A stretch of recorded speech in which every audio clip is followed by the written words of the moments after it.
Hi, everyone. This episode of The Elevator, which, as you know, is a series of interviews with people who elevate others, but have also managed to elevate themselves into areas or careers which might be considered unusual, but most definitely successful. And I'm really pleased to have another City Hindus Network committee member, formerly now on our advisory board, Bijal Shah, who is now on your website. It says you are a book curator, a bibliotherapist, a freelance journalist, an author and a poet. But wait, because I also know, looking at your LinkedIn, Deutsche Bank, Macquarie Bank, Barclays Bank as well. So there's a heck of a lot going on. And I know when you were at City Hindus Network, you were very much taking the lead on mental health issues. So tell me about book therapy, and it's booktherapy.io. Yes, that's right. Thank you so much for having me. Our pleasure. I'm delighted to be on the show. So just to recap, the latest thing that I'm doing at the moment is book therapy, and it's essentially a personalized reading service that is, literature as therapy, and also for personal interest, which is where the book curation aspect comes in. And the one thing that I've been really passionate about, which you touched upon, is mental health. And my biggest issue with mental health is that it's very inaccessible. It's expensive. It's requires a lot of time. You need to go and see a therapist face to face. And whilst if you can afford it and it's an excellent resource, I truly feel that we need something more, and particularly within the BAME community, where mental health is seen is a huge stigma, and people won't really openly go and see somebody, or won't openly talk about it with somebody close to them. I think literature has the power to really elevate, empower, and heal, and that is the main goal of book therapy, really. It's essentially there as a medium for expression and for therapy, as well as book curation, which has been also very sort of popular with my clients. Yeah, well, you said clients, which sort of gives away that it is also, you're an entrepreneur and a mom on top of it, and you've been traveling from the UK to the US and back. Have you managed to fit all of that in, and how did this, let's call it a business, how did it as a business, as an entrepreneurial venture, come about? So you're right, there's a lot of hats to juggle, particularly as a mom. As a dad yourself, you probably know, but there's so many identities that we have. We're mothers, we're partners, we're friends, we're daughters, we're these entrepreneurs. And the key word, I think, has been flexitarian. Like, you just have to be supremely flexible with your time. I launched book therapy after my first child was born, Ariana, and I did this when we were in San Francisco. I left Deutsche Bank just before we moved to San Francisco for my husband's job, and I was pregnant with my second baby, and I really wanted to use the time that I had to launch something that I was really passionate about. And it was so different to investment banking, but the skills that I acquired in investment banking and accountancy prior to that were just phenomenal in terms of time management and an awareness of how to set up a business, because essentially at the end of the day, book therapy is a business, and there are lots of things that translate from the banking industry. So I wanted to use those skills to do something that I was passionate about, and to help people. Obviously, that's my ultimate goal. But it was also important for me that it was profitable and self-sustaining. There's a lot of people who want to leave banking, but they're fearful because it's got a structure and they've spent their whole lives working towards it. How did you come to terms with being able to make that jump, and what would you advise others on how they can decide how and when to make such a jump? Sure. So I think it is scary. It is daunting. It's not something that I would advise doing overnight. I would advise starting something whilst you're working, whilst you're in the industry, and at least establishing a base and breaking even. And if you know you're breaking even, then you know that you've got sales, you've got revenue. Fine. Now you need to bring your costs down. And now I feel like I can leave my job and try and sort of boost this business. Of course, you'd need some sort of financial buffer, so have some funds saved up, to make sure that that keep you going as you're working on growing the business. But I would only advise leaving at the growth stage. I wouldn't advise leaving before that. And use your time within banking really to or within whatever industry or sector you're working in to test your idea. Testing is absolutely essential. Testing and tweaking. You need to keep tweaking until you find the right product market fit. And that's all about finding audience to pricing, finding an audience that's interested in your product, and then finding the right price as well, because that's key. Yeah. Well, when we talk about elevator, we also talk about people who send the elevator back down. How were you doing that through City Hindus when you were on the executive committee, very hands-on on the executive committee? And what about through banking, which obviously has been perceived very much as a male-dominated business? And for those wanting to get into it, what were the kinds of things you were able to do, and what advice would you give others? I would say that networking is key. Like, if you want to get into the banking sector, you do really need to go out and meet others within that sector. And then, unfortunately, you're absolutely right, it is very male dominated. There is a little bit of whiteness to it as well. And obviously, which is very topical at the moment, but you need to find the structures that allow you to get in, i.e. established internships, established programs, graduate programs, really optimizing your LinkedIn profile for all the keywords that somebody might be looking for in that role. And then, of course, sending your CV out to people within the industry, to the people that you're networking with.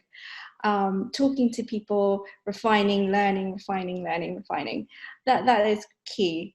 And I would really, I'd also really advise that it's in your best interest to get some experience through an internship or some sort of program, because it might not be for you, and you don't want to waste like 10 years of your life doing something that you wish you just tested for like a month or two during your summer break.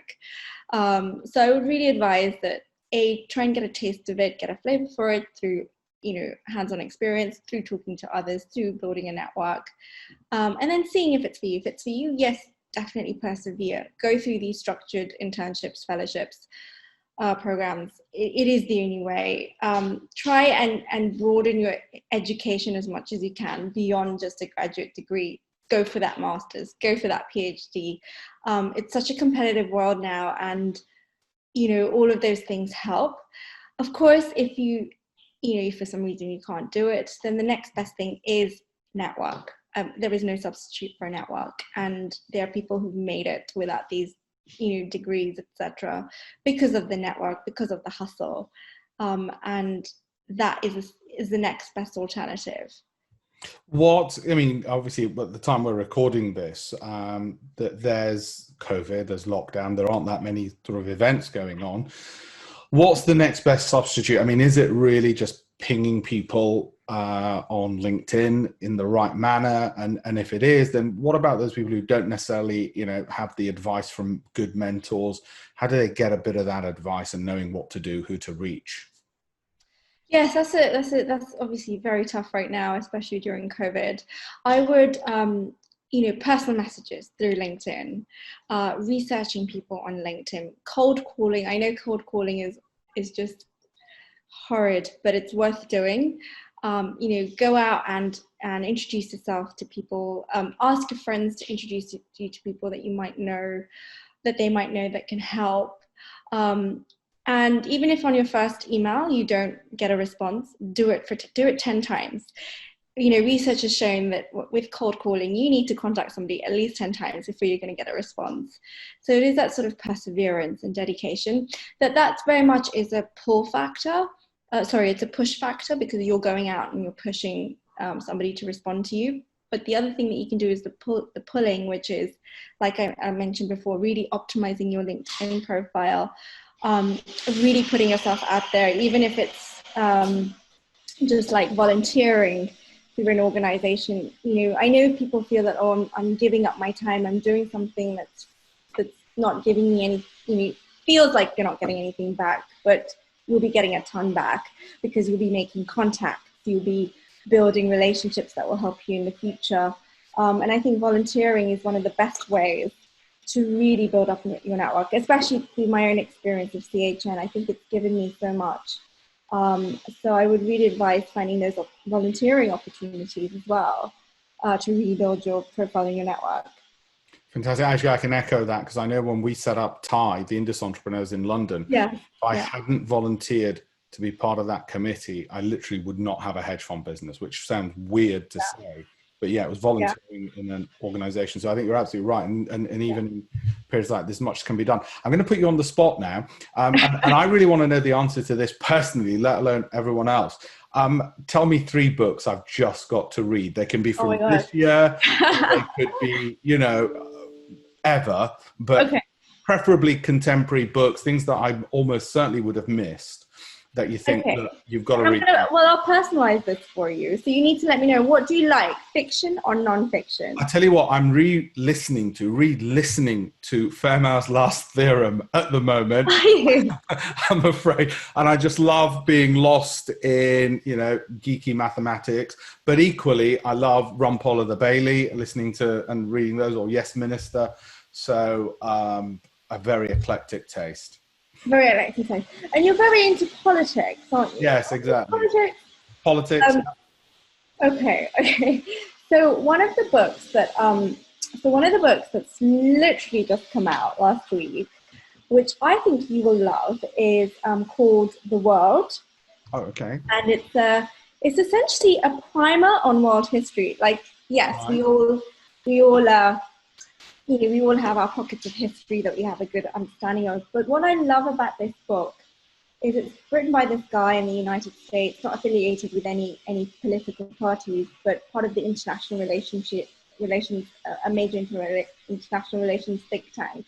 Right. And his goal in writing this book is to, get everybody globally literate, because we might all be literate in our own sort of versed in our own, occupations and professions and areas. But what this book does is it gives you a world history of like everything that's happened, up until this point, in a very sort of interesting, a transparent way. And I think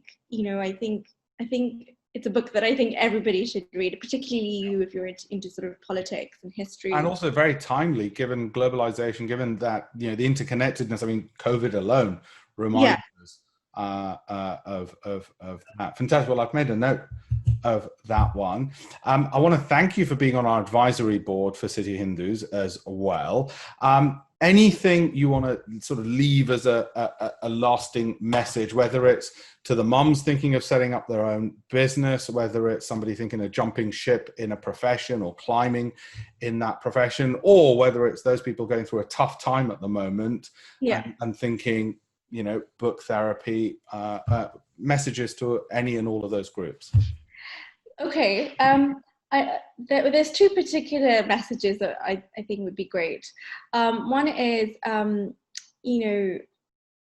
as a woman, I don't know if you'll agree with this, but as a woman, I think we need, women need to do more in terms of just fighting for their rights, even if it's just at home, and, creating that sort of domestic equality. I hear this time and time again from my friends that women feel like they're always doing more. And I think we really need to all stand together and unite and sort of fight for our rights. And I also, and what I really want to hone in on there is also just collaborating with each other. I find that women are very competitive with each other, and I think, we need to we need to sort of support each other, and, sort of fight for this movement together. So that would be my sort of one of my key messages. And then the other message that I want to turn to is that I want to sort of just reiterate, which I've probably done a few times on here, is just turn to literature whenever you're feeling down, when you want to be comforted, when you want to just when you just want to find some messages or want some self-validation for what you're going through. I think literature has a very powerful quality to help you heal.